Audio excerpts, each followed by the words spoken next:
नमस्कार साथियों, मैं नीतीश शर्मा आपके अपनी यूट्यूब चैनल ग्लोबल कॉन्सेप्ट में आपका स्वागत करता हूं। आज की हम क्लास में दिल्ली पुलिस और जेल पुलिस के लिए कुछ क्वेश्चन लेके आए हैं। इस वीडियो में लगभग हम यानी कि इस सीरीज के अंतर्गत हम लगभग 500 से अधिक क्वेश्चनों को देखेंगे, जिसमें से आपके जीएस और साइंस के कुछ एमसीक्यू हैं। और इन जीएस और साइंस के जो एमसीक्यू हैं वो सारे प्रीवियस ईयर क्वेश्चनों से लिए गए हैं, जो आपके लिए दिल्ली पुलिस और जेल पुलिस के लिए सफिशिएंट रहेंगे। तो चलिएगा आज की इस क्लास को हम स्टार्ट करते हैं। और ये रहा आपके सामने पहला क्वेश्चन। आपके सामने पहला क्वेश्चन है, भारत का सबसे बड़ा नमक उत्पादक राज्य कौन सा है? तो नमक उत्पादक राज्य बताना है आपको, यानी कि सबसे बड़ा भारत का नमक उत्पादक राज्य कौन सा है। तो बताइएगा इसका आंसर। 4 ऑप्शन आपके साथ हैं और आप कमेंट में जो आंसर देंगे वो क्वेश्चन नंबर के साथ देंगे। जैसे कि ए का ऑप्शन जो कुछ भी है, ए है, बी है, सी है या डी है, तो आप उसका कमेंट में आंसर दीजिएगा कि भारत का सबसे बड़ा नमक उत्पादक राज्य कौन सा है। पहला ऑप्शन है राजस्थान, दूसरा ऑप्शन है गुजरात, तीसरा ऑप्शन है तमिलनाडु, चौथा ऑप्शन है ओडिशा। तो बताइएगा इसका आंसर क्या होगा।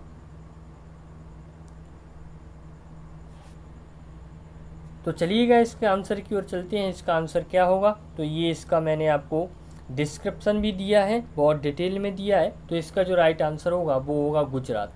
यानी कि भारत का जो नमक उत्पादक सबसे बड़ा राज्य है वो है आपका गुजरात। इसका मैंने डिस्क्रिप्शन भी दिया है, बहुत कुछ लिखे आपको बताया है। क्या बताया है कि भारत में प्रतिवर्ष 160 लाख टन नमक का उत्पादन किया जाता है। यानी कि एक वर्ष के अंतर्गत कितना 160 लाख टन नमक का उत्पादन होता है। भारत विश्व का तीसरा सबसे बड़ा नमक उत्पादक देश है। यानी कि भारत का विश्व में कौन सा स्थान है नमक उत्पादन के क्षेत्र में, तो तीसरा। गुजरात, राजस्थान, आंध्र प्रदेश और तमिलनाडु भारत के 4 प्रमुख नमक उत्पादक राज्य हैं। यानी कि गुजरात है, राजस्थान है, आंध्र प्रदेश है और तमिलनाडु। इसके अलावा अगर हम आगे की बात करें तो उड़ीसा में भी गंजमपुरी, बालासोर के लगभग 30,000 टन नमक का उत्पादन किया जाता है। तो यहाँ से आपके 3 से 4 क्वेश्चन क्लियर होते हैं कि सबसे बड़ा नमक उत्पादक राज्य कौन सा है, तो आपका आंसर होगा गुजरात। विश्व में कौन सा स्थान है भारत का, तो आपका आंसर होगा तीसरा। इसके अलावा आपके गुजरात के अलावा कौन कौन से राज्य नमक का उत्पादन करते हैं, तो गुजरात है, राजस्थान है, आंध्र प्रदेश है और तमिलनाडु है। तो एक क्वेश्चन के साथ हमने 4 क्वेश्चनों को देखा। चलिएगा आगे क्वेश्चन की ओर चलते हैं। आगे क्वेश्चन ये रहा आपके सामने, क्वेश्चन नंबर 2 आपके सामने ये रहा। क्वेश्चन नंबर 2 में पूछा है आपसे, अलमाटी बांध किस नदी पर स्थित है? अलमाटी बांध किस नदी पर स्थित है, ये आपसे पूछा है। पहला ऑप्शन है कृष्णा नदी, दूसरा ऑप्शन है कावेरी नदी, तीसरा ऑप्शन है तुंगभद्रा नदी और चौथा ऑप्शन है मालप्रभा नदी। बताइएगा इसका आंसर क्या होगा कि अलमाटी बांध किस नदी पर स्थित है। आपको बताना है अलमाटी बांध किस नदी पर स्थित है। तो चलिएगा इसके आंसर की बात करते हैं। तो ये जो अलमाटी बांध है वो किस नदी पर है? कृष्णा नदी पर स्थित है। इसके अलावा अगर हम इस क्वेश्चन से और जानकारी क्या ले सकते हैं कि अलमाटी बांध परियोजना उत्तरी कर्नाटक में कृष्णा नदी पर स्थित है। यह परियोजना 2005 में बनकर तैयार हुई थी। यानी कि जो अलमाटी बांध है वो किस नदी पर है? कृष्णा नदी पर है। और यह परियोजना कब बनाई गई? तो यह परियोजना 2005 में बनाई गई थी। नेक्स्ट क्वेश्चन की ओर चलते हैं, क्वेश्चन नंबर 3 की ओर चलते हैं। क्वेश्चन नंबर 3 ये रहा आपके सामने। क्वेश्चन नंबर 3 में पूछा है, भार चुक्की प्रपात भारत के किस राज्य में स्थित है? आपसे पूछा है भार चुक्की प्रपात भारत के किस राज्य में स्थित है। 4 ऑप्शन आपके सामने हैं। पहला ऑप्शन है कर्नाटक, दूसरा ऑप्शन है आंध्र प्रदेश, तीसरा ऑप्शन है तेलंगाना, चौथा ऑप्शन है तमिलनाडु। बताइएगा इसका आंसर क्या होगा। भार चुक्की प्रपात भारत के किस राज्य में स्थित है, ये आपसे पूछा है। तो चलिएगा इसके आंसर की ओर चलते हैं। इसका जो आंसर होगा वो होगा कर्नाटक। भारचुक्की जलप्रपात कहाँ पर है? तो कर्नाटक में है। अगर हम इसी क्वेश्चन के साथ अन्य क्वेश्चनों को भी देखें तो भारचुक्की जलप्रपात बेंगलोर से 130 किलोमीटर दूर स्थित है। वास्तव में ये किस प्रपात का भाग है? यानी कि शिव समुद्रम या शिवना समुद्रम प्रपात का ही हिस्सा है। यानी जो शिव समुद्रम जलप्रपात है उसी का हिस्सा है कौन सा? भारचुक्की प्रपात, भारचुक्की जलप्रपात। नेक्स्ट क्वेश्चन की ओर चलते हैं। नेक्स्ट क्वेश्चन ये रहा आपके सामने। क्वेश्चन नंबर 4 में पूछा है, संकोश नदी किन दो राज्यों के बीच सीमा बनाती है? संकोश नदी किन दो राज्यों के बीच सीमा बनाती है? ये आपसे पूछा है कि आपकी जो संकोश नदी है वो किन दो राज्यों के मध्य सीमा बनाती है? पहला ऑप्शन है बिहार और पश्चिम बंगाल, दूसरा ऑप्शन है असम और अरुणाचल प्रदेश, तीसरा ऑप्शन है असम और पश्चिम बंगाल, चौथा ऑप्शन है बिहार और झारखंड। तो बताइएगा संकोश नदी किन दो राज्यों के मध्य सीमा बनाती है? संकोश नदी किन दो राज्यों के मध्य सीमा बनाती है? चलिएगा इसके आंसर की ओर। जो संकोश नदी है वो दो राज्यों के मध्य सीमा बनाती है। एक राज्य है असम और दूसरा राज्य है अरुणाचल प्रदेश। संकोश नदी असम और अरुणाचल प्रदेश के मध्य सीमा बनाती है और ये भूटान से निकलती है। यानी संकोश नदी का उद्गम कहाँ से होता है? तो भूटान से होता है। असम में यह नदी ब्रह्मपुत्र में मिल जाती है और ये असम और अरुणाचल प्रदेश के मध्य सीमा निर्धारण का काम करती है। तो आप यहाँ से याद रखिएगा, संकोश नदी असम और अरुणाचल प्रदेश के साथ सीमा बनाती है, यह भूटान से निकलती है और किस में मिल जाती है? यह ब्रह्मपुत्र नदी में मिल जाती है। नेक्स्ट क्वेश्चन की ओर चलते हैं। नेक्स्ट क्वेश्चन ये रहा आपके सामने। क्वेश्चन नंबर 5 है, पीर पंजाल पर्वत श्रेणी किस राज्य में स्थित है? आपसे पूछा है पीर पंजाल पर्वत श्रेणी किस राज्य में स्थित है?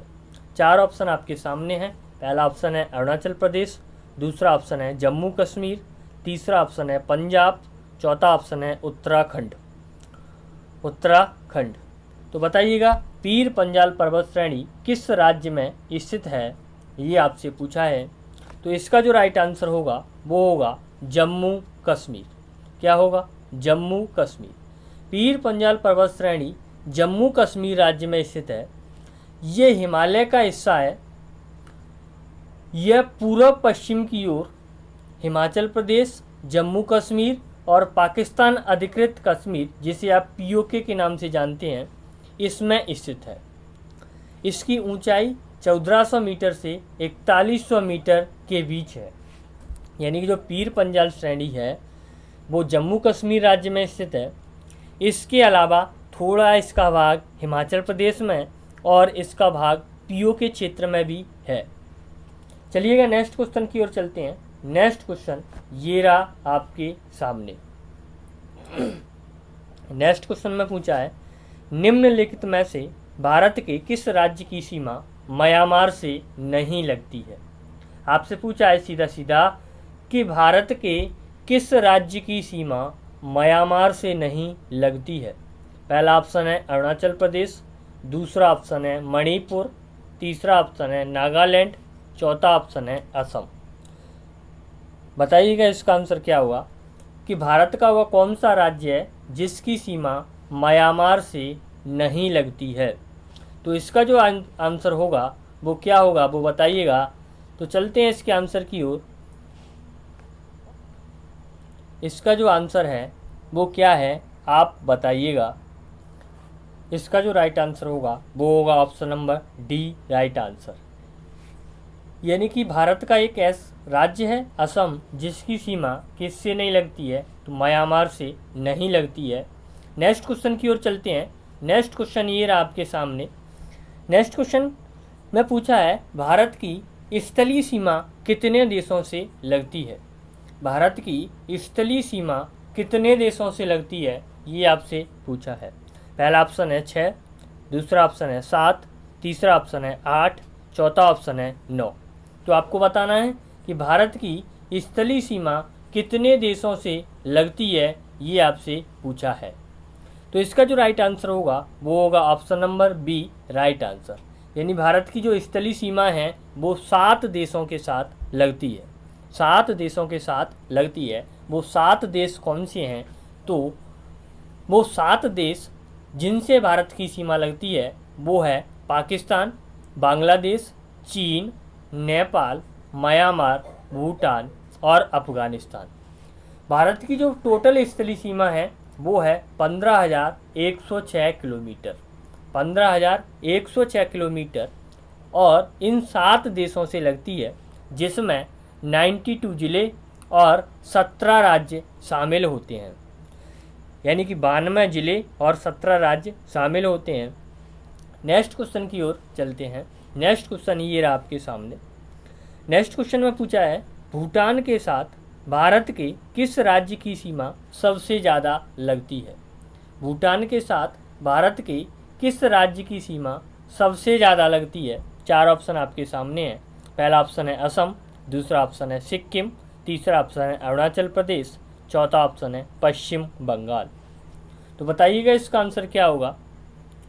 यानी भारत का वह कौन सा राज्य है जिसकी सीमा भूटान के साथ सबसे ज़्यादा लगती है? तो इसका जो राइट आंसर होगा वो होगा असम। असम की सीमा भूटान के साथ सर्वाधिक लगती है, और वो कितनी लगती है? 699 किलोमीटर सीमा किससे लगती है? भूटान से लगती है। इसके अलावा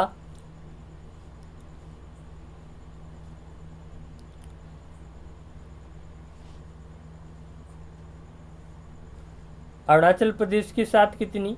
217 किलोमीटर। असम के साथ कितनी? 267 किलोमीटर। और पश्चिम बंगाल के साथ कितनी? 183 किलोमीटर। और सिक्किम के साथ कितनी?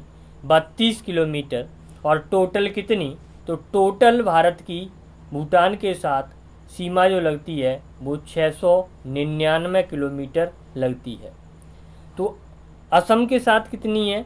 यानी कि 267 किलोमीटर है, और ये सर्वाधिक है जो कि भूटान के साथ लगती है। नेक्स्ट क्वेश्चन की ओर चलते हैं। नेक्स्ट क्वेश्चन ये रहा, आपसे पूछा है, खारदुंगला पर्वतीय दर्रा, खारदुंगला दर्रा किस राज्य में स्थित है? आपसे पूछा है खारदुंगला दर्रा किस राज्य में स्थित है? पहला ऑप्शन है हिमाचल प्रदेश, दूसरा ऑप्शन है उत्तराखंड, तीसरा ऑप्शन है जम्मू कश्मीर, चौथा ऑप्शन है सिक्किम। तो इसका जो राइट आंसर होगा वो क्या होगा? वो होगा जम्मू कश्मीर। खारदुंगला दर्रा किस राज्य में है? जम्मू कश्मीर के लद्दाख क्षेत्र में यह स्थित है। कहाँ पर है? जम्मू कश्मीर के लद्दाख क्षेत्र में स्थित है। तो आप याद रखिएगा। नेक्स्ट क्वेश्चन की ओर चलते हैं। नेक्स्ट क्वेश्चन है, भारत में बॉक्साइट का सर्वाधिक उत्पादन किस राज्य में किया जाता है? भारत में बॉक्साइट का सर्वाधिक उत्पादन किस राज्य में किया जाता है? ये आपसे पूछा है। पहला ऑप्शन है उड़ीसा, दूसरा ऑप्शन है झारखंड, तीसरा ऑप्शन है राजस्थान, चौथा ऑप्शन है कर्नाटक। बॉक्साइट का सर्वाधिक उत्पादन कहाँ होता है? ये आपसे पूछा है। तो इसका जो सर्वाधिक उत्पादन होता है वो होता है उड़ीसा में। बॉक्साइट का सर्वाधिक उत्पादन उड़ीसा में होता है। भारत में जितना भी ऑक्साइड उत्पादित होता है उसका 50% उत्पादन अकेला उड़ीसा करता है। तो सर्वाधिक उत्पादन बॉक्साइट का कहाँ होता है? उड़ीसा में होता है। नेक्स्ट क्वेश्चन की ओर चलते हैं। नेक्स्ट क्वेश्चन ये रहा आपके सामने। नेक्स्ट क्वेश्चन पूछा है, भारत की पहली यूरेनियम खनन, भारत की पहली यूरेनियम खदान किस स्थान पर स्थित है? किस स्थान पर स्थित है? पहला ऑप्शन है जादूगोड़ा, दूसरा ऑप्शन है तुम्मालापल्ले, तीसरा ऑप्शन है पिचली, चौथा ऑप्शन है दलभूम। आपसे पूछा है कि भारत की पहली यूरेनियम खदान किस स्थान पर स्थित है। 4 ऑप्शन आपके सामने हैं, बताइएगा इसका आंसर क्या होगा। इसका आंसर क्या होगा? तो इसका जो आंसर होगा वो होगा option number A, right answer. क्या होगा? भारत की पहली यूरेनियम खदान जादूगोड़ा नामक स्थान पर स्थित है और ये जादूगोड़ा नामक स्थान झारखंड राज्य के सिंहभूमि जिले में स्थित है। झारखंड राज्य के सिंहभूमि जिले में स्थित है, जबकि तुमलापल्ले यूरेनियम खदान आंध्र प्रदेश में है, पिछली खदान बिहार के गया में है और दलहूम खदान झारखंड के सिंहभूमि जिले में स्थित है।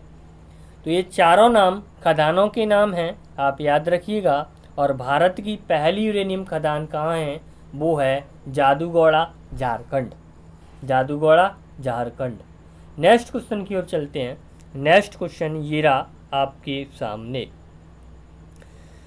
नेक्स्ट क्वेश्चन है, हरित क्रांति का पिता किसे कहा जाता है?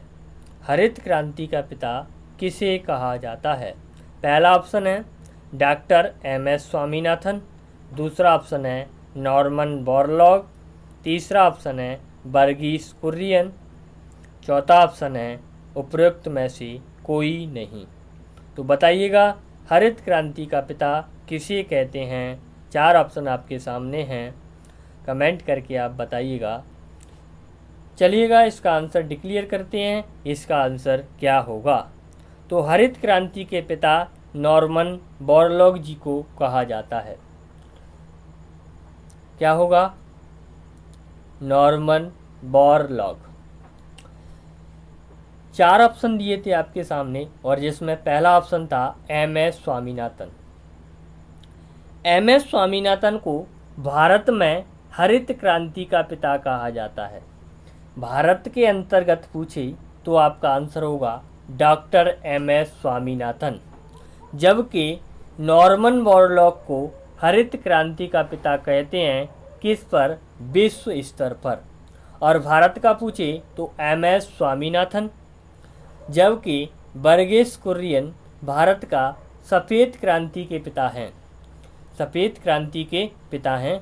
तो आपको एक बार क्वेश्चन और दिखा दें कि क्वेश्चन में विश्व स्तर पर पूछा है, इसीलिए हमारा आंसर नॉर्मन बोरलॉग होगा। जबकि भारतीय स्तर पर पूछे, क्वेश्चन ऐसे पूछे भारतीय हरित क्रांति का पिता किसे कहते हैं, तब आपका आंसर डॉक्टर एम.एस. स्वामीनाथन होगा। नेक्स्ट क्वेश्चन की ओर चलते हैं। नेक्स्ट क्वेश्चन ये रहा आपके सामने। भारत का सबसे लंबा राष्ट्रीय राजमार्ग कौन सा है? भारत का सबसे लंबा राष्ट्रीय राजमार्ग कौन सा है? पहला ऑप्शन है NH44, दूसरा ऑप्शन है NH1, तीसरा ऑप्शन है NH2, चौथा ऑप्शन है NH10। आपको बताना है सबसे लंबा राष्ट्रीय राजमार्ग।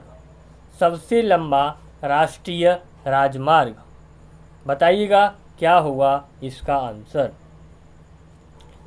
तो इसका जो राइट आंसर होगा वो होगा option number A, right answer. NH44 को भारत का सबसे लंबा राष्ट्रीय राजमार्ग है। इसी को पहले हम NH7 भी कहते थे, यानी कि जो नेशनल हाईवे 44 है उसे हम पहले नेशनल हाईवे 7 के नाम से भी जानते हैं या जाना जाता है। ये राजमार्ग जम्मू कश्मीर के श्रीनगर से प्रारंभ होता है और तमिलनाडु के कन्याकुमारी तक समाप्त होता है। NH44 यानी कि NH44 भारत का सबसे लंबा राष्ट्रीय राजमार्ग है। नेक्स्ट क्वेश्चन की ओर चलते हैं। नेक्स्ट क्वेश्चन ये रहा आपके सामने। मेघालय राज्य कब अस्तित्व में आया? पहला ऑप्शन है 1970, दूसरा ऑप्शन है 1971, तीसरा ऑप्शन है 1972, चौथा ऑप्शन है 1973। आपसे पूछा है कि मेघालय राज्य कब अस्तित्व में आया। मेघालय राज्य कब अस्तित्व में आया। 4 ऑप्शन आपके सामने हैं, तो इसका जो राइट आंसर होगा वो होगा option number C right answer. Meghalaya राज्य 1972 में अस्तित्व में सामने आया। ये इससे पहले असम का भाग था। किसका भाग था? असम का भाग था। 21 जनवरी 1972 को खासी, गारी और जैंतिया हिल को मिलाकर मेघालय का निर्माण किया गया। तो आप याद रखिएगा कि मेघालय के अंतर्गत कौन कौन सी पर्वत श्रृंखलाएं पाई जाती हैं। खासी, गारो, जैंतिया पहाड़ी पाई जाती हैं। इसके अलावा खासी, गारो, जैंतिया नामक यहाँ पे जनजाति भी पाई जाती है। आप याद रखिएगा, मेघालय के अंतर्गत खासी, गारो, जैंतिया पहाड़ियाँ और खासी, गारो, जैंतिया नामक जनजाति भी मेघालय राज्य में पाई जाती हैं। नेक्स्ट क्वेश्चन की ओर चलते हैं। नेक्स्ट क्वेश्चन ये रहा आपके सामने। नेक्स्ट क्वेश्चन में पूछा है कांगेर राष्ट्रीय घाटी। कांगेर घाटी राष्ट्रीय उद्यान किस राज्य में स्थित है? कांगेर घाटी राष्ट्रीय उद्यान किस राज्य में स्थित है, ये आपको बताना है। पहला ऑप्शन है छत्तीसगढ़, दूसरा ऑप्शन है झारखंड, तीसरा ऑप्शन है उड़ीसा, चौथा ऑप्शन है पश्चिम बंगाल। तो कांगेर घाटी राष्ट्रीय उद्यान किस राज्य में स्थित है? वो है आपका छत्तीसगढ़ राज्य में। कांगेर घाटी राष्ट्रीय उद्यान छत्तीसगढ़ राज्य में स्थित है और इस राष्ट्रीय उद्यान को भारत सरकार के द्वारा 1982 में राष्ट्रीय उद्यान घोषित किया गया था। कब किया गया था? तो 1982 में राष्ट्रीय उद्यान घोषित किया गया था। नेक्स्ट क्वेश्चन की ओर चलते हैं। नेक्स्ट क्वेश्चन ये रहा आपके सामने। तुलबुल परियोजना किस नदी पर स्थित है? तुलबुल परियोजना किस नदी पर स्थित है, ये आपसे पूछा है। पहला ऑप्शन है सिंधु, दूसरा ऑप्शन है रावी, तीसरा ऑप्शन है झेलम, चौथा ऑप्शन है ब्यास। बताइएगा इसका आंसर क्या होगा। तो तुलबुल परियोजना किस नदी पर स्थित है, ये आपसे पूछा है। तो इसका जो राइट आंसर होगा वो होगा option C right answer. Option C right answer. Jhelum नदी पर तुलबुल नामक परियोजना जम्मू कश्मीर राज्य में स्थित है। कहाँ पर है? जम्मू कश्मीर राज्य में स्थित है। नेक्स्ट क्वेश्चन की ओर चलते हैं। नेक्स्ट क्वेश्चन है भारत की सर्वाधिक सीमा किस देश के साथ लगती है? भारत की सर्वाधिक सीमा किस देश के साथ लगती है, ये आपको बताना है। पहला ऑप्शन है पाकिस्तान, दूसरा ऑप्शन है चीन, तीसरा ऑप्शन है बांग्लादेश, चौथा ऑप्शन है नेपाल। आपको बताना है सर्वाधिक सीमा किस देश के साथ लगती है भारत की। तो बताइएगा इसका आंसर क्या होगा। इसका जो राइट आंसर होगा वो होगा option number C right answer. Option number C right answer होगा। भारत की सर्वाधिक जो सीमा लगती है वो बांग्लादेश के साथ लगती है और इस बांग्लादेश के साथ जो भारत की सीमा लगती है वो लगती है 4096 किलोमीटर। 4096 किलोमीटर भारत की सीमा बांग्लादेश के साथ लगती है। नेक्स्ट क्वेश्चन की ओर चलते हैं। नेक्स्ट क्वेश्चन ये रहा आपके सामने।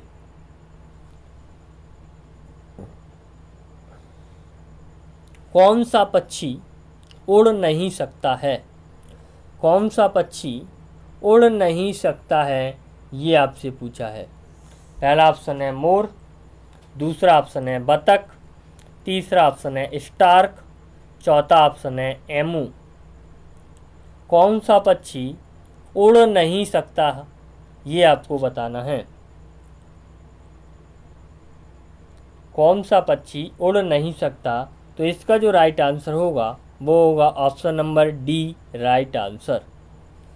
एमू नामक जो पक्षी है वो उड़ नहीं सकता है। ये पक्षी उड़ नहीं सकता है, आप याद रखिएगा, कई बार एग्जामों में पूछा गया है। नेक्स्ट क्वेश्चन की ओर चलते हैं। नेक्स्ट क्वेश्चन ये रहा, विज्ञान की वह शाखा जिसमें जीवाश्मों का अध्ययन किया जाता है। जीवाश्मों का अध्ययन किया जाता है। आपसे पूछा है कि जीवाश्म के अध्ययन को क्या कहते हैं। पहला ऑप्शन है पैलियोंटोलॉजी, दूसरा ऑप्शन है इकोलॉजी, तीसरा ऑप्शन है इथोलॉजी, चौथा ऑप्शन है इनमें से कोई नहीं। बताइएगा जीवाश्म का अध्ययन क्या कहलाता है, ये आपसे पूछा है। तो इसका जो राइट आंसर होगा वो होगा option number A, right answer.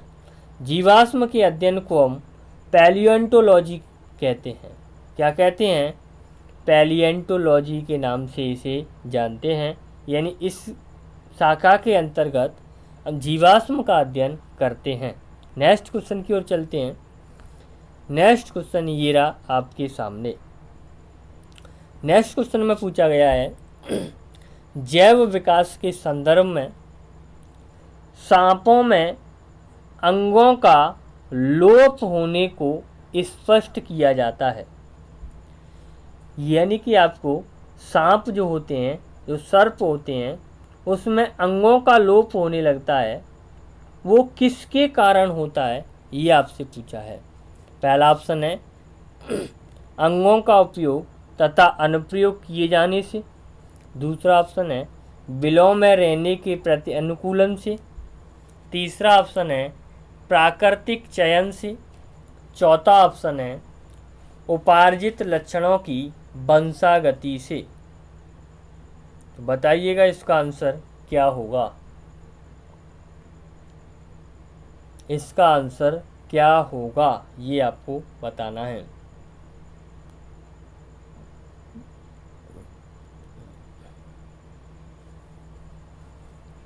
तो इसका जो राइट आंसर होगा वो होगा अंगों का उपयोग तथा अनुप्रयोग किए जाने से। यानी सांपों के जो अंगों का लोप होता है वो किसके कारण होता है? अंगों का उपयोग और अनुप्रयोग किए जाने से सांपों का अंगों का लोप हो जाता है। नेक्स्ट क्वेश्चन की ओर चलते हैं। नेक्स्ट क्वेश्चन ये रहा आपके सामने। थैलेसीमिया एक वंशानुगत बीमारी है, यानी एक जेनेटिक्स डिसीज है, जो कि निम्नलिखित में से प्रभावित करती है।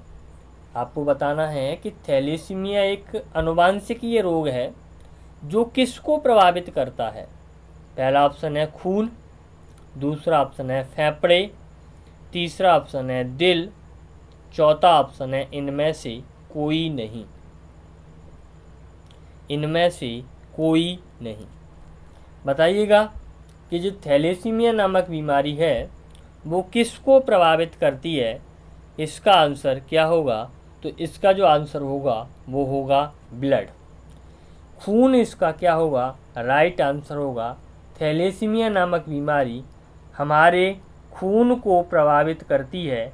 किसको प्रभावित करती है? खून को प्रभावित करती है।